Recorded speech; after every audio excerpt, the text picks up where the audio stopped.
guys, Big Dave here. I am back in the kitchen. It's Saturday afternoon and I'm ready to make another easy, delicious, low-carb meal. Tonight, what am I making? I'm making one of my all-time favorites, ribs. I love making ribs. Number one, they're delicious. Number two, it's a ton of food, so I always have some nice leftovers.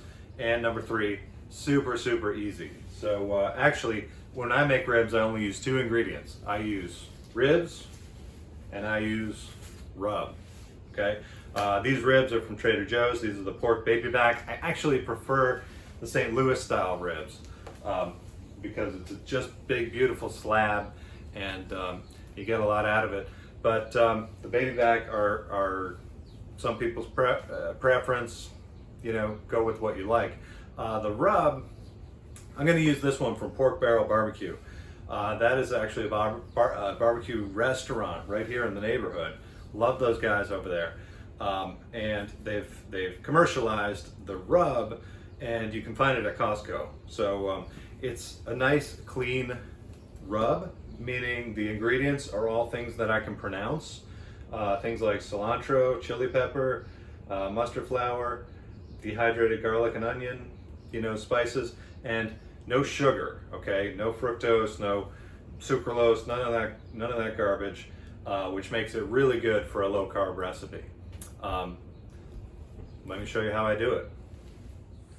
Okay, so I've got my ingredients, and this is oven baked ribs. I'm gonna put these on a baking sheet, and definitely gonna need some tin foil, and I'm gonna bake this in the oven. The whole name of the game with ribs is low and slow. You want that tender, falling off the bone, deliciousness.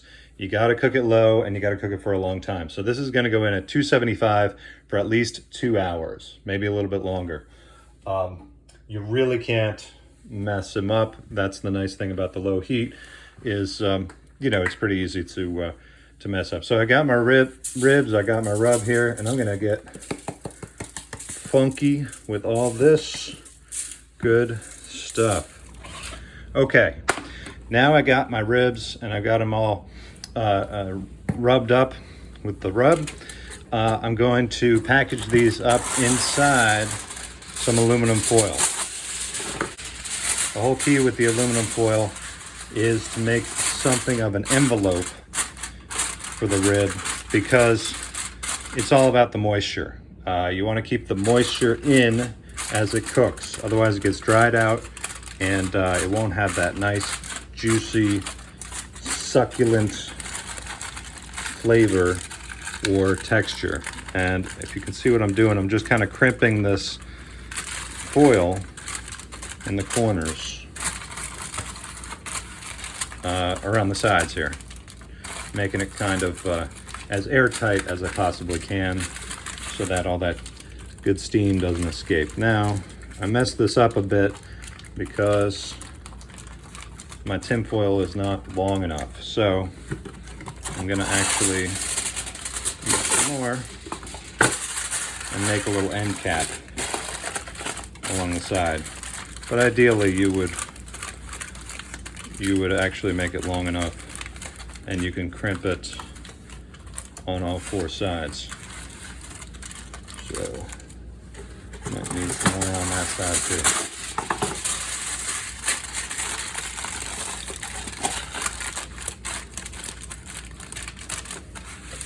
All right, so now I've got my nice little rib package all bundled up in swaddling clothes and ready to go. I'm gonna chuck this in the oven, as I say, 275, about 2 hours. So I'm gonna go walk the dog.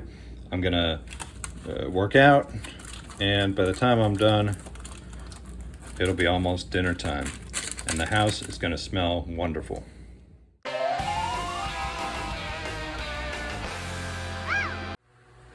All right, gang, it's been 2.5 hours, and it is time for the big reveal. Here is our ribs, still packaged up.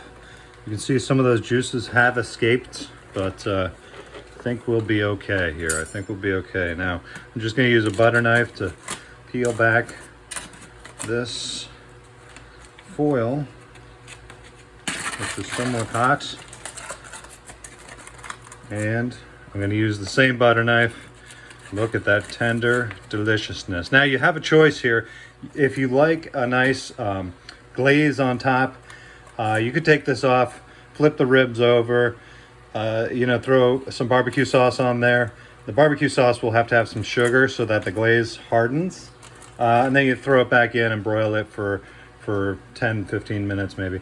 I like them like this, just regular.